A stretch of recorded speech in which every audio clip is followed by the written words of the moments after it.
मैं पाकिस्तान तरीके इंसाफ के टिकट सेलेक्ट हुआ हूँ, पाकिस्तान तरीके इंसाफ की तरफ से अपोजिशन लीडर हूँ और पाकिस्तान तरीके इंसाफ का अकबर एस बाबर की तरह एक नाराज कारकुन हूँ।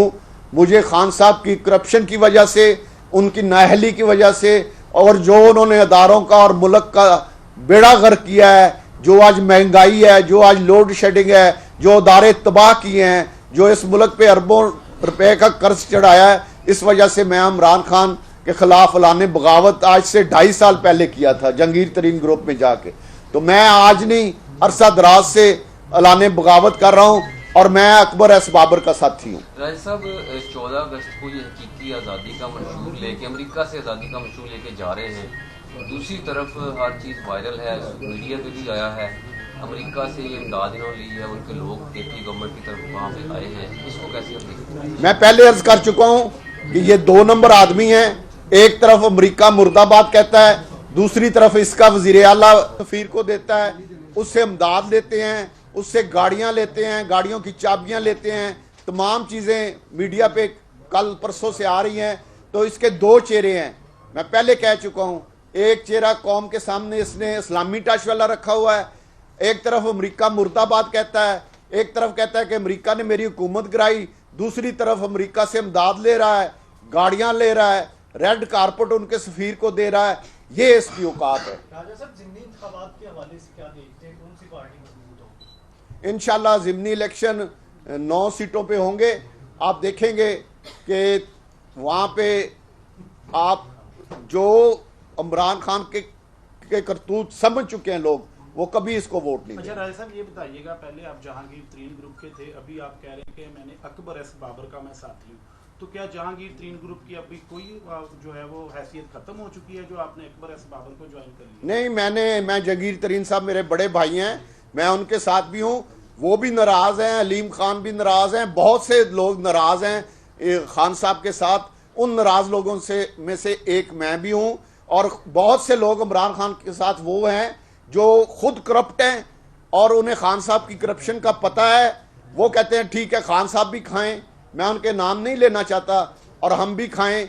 एक बड़ा ग्रोह है जिन्होंने तरीके इंसाफ पे कब्जा किया हुआ है और उन्होंने जिस तरह कियानी है उसको वजारत से हटा के पाकिस्तान का जनरल सेक्रेटरी बना दिया गया, अरबों रुपए की दवाइयों में उसमें करप्शन की। उसकी एक मिसाल आपको मैं दे रहा हूँ। मुआहदे के तहत टिकट देना है, कि आप समझते हैं कि तरीके इंसाफ को आप शिकस्त दे सकेंगे?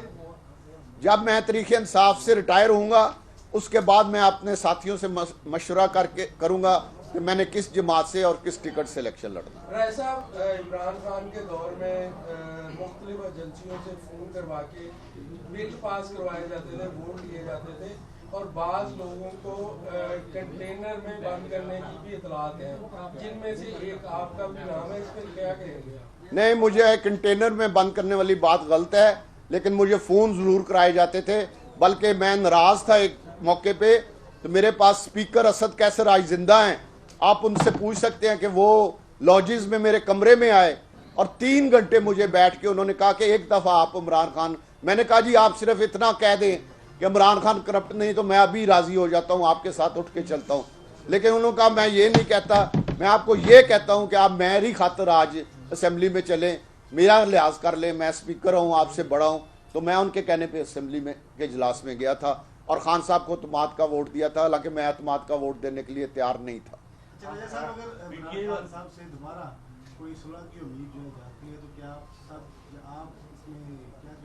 मैं समझता हूं कि इमरान खान इस मुल्क का वफादार नहीं और उसके साथ सुलह करना इस मुल्क के साथ गद्दारी के बराबर है, इसलिए मैं किसी सूरत इमरान खान से सुलह नहीं करूंगा। आप सियासी बसीरत रखते हैं तो बताइएगा कि जो एस्टेब्लिशमेंट है गवर्नमेंट के साथ है या इमरान खान के साथ? एस्टेब्लिशमेंट न्यूट्रल है और खान साहब को इस चीज़ का बहुत दुख है और वो रोज़ाना कहते हैं कि ये न्यूट्रल क्यों है, ये मेरे साथ क्यों नहीं देते।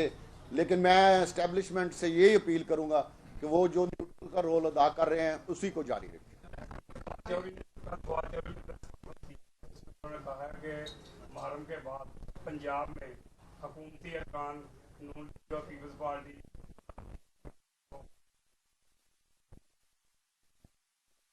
के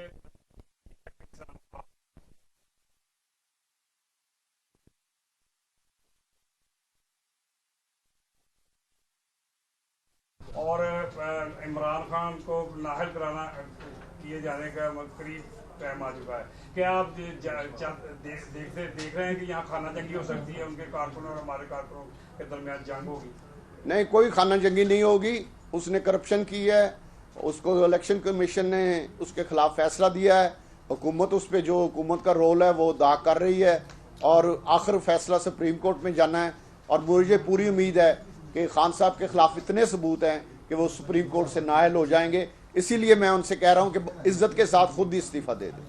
ये बता दें इमरान खान ने 9 इलेक्शनों में 9 हल्कों में खुद इलेक्शन लड़ने का ऐलान किया है। क्या उनके पास कोई अहल उम्मीदवार नहीं है और क्या अगले इलेक्शन में इनका उम्मीदवार फैसलाबाद में जीत सकता है या नहीं जीत सकता? पहली बात तो ये है कि वो खुद ही भाग गए हैं, हाईकोर्ट में स्टे लेने चले गए हैं। इनका हर चीज में आपको 2 रोल नजर आएंगे, 2 चेहरे नजर आएंगे। उधर से कहा मैं इलेक्शन लड़ूंगा, उधर से हाईकोर्ट में स्टे लेने चले गए। तो इनके पास कैंडिडेट नहीं है, जिसकी वाज़ेह मिसाल फैसलाबाद वाली है कि जो कैंडिडेट है उसकी हालत का आप सबको पता है। मैं कुछ नहीं कहना चाहता। अच्छा राय साहब, ये बताइएगा कि एक तो बतौर अपोजिशन लीडर अभी तक जो है वो गवर्नर स्टेट बैंक तैनात नहीं हो सका, इसके ऊपर आपने अभी तक कोई आवाज नहीं उठाई। दूसरी जानिब ये है कि इलेक्शन कमिश्नर को चेंज करने के हवाले से तहरीक इंसाफ बार बार ये कह रही है। क्या आपका इस इलेक्शन कमिश्नर के ऊपर एतमाद है कि अगला इलेक्शन इसी इलेक्शन कमिश्नर के अंदर लड़ा जाएगा? ये इलेक्शन कमिश्नर खुद इमरान खान ने नामजद किया है, मुझे उस पर पूरा एतमाद है। वो जो भी फैसले कर रहा है सही कर रहा है। मैं उससे ज़ाती तौर पे जानता हूँ, एक इंतहाई ऑनेस्ट आदमी है, ईमानदार आदमी है। और खान साहब की जो भी अदारा उनकी मर्जी के खिलाफ चले, खान साहब उसके खिलाफ तकरीर करना शुरू कर देते हैं, जिसकी मैं मजम्मत करता हूँ।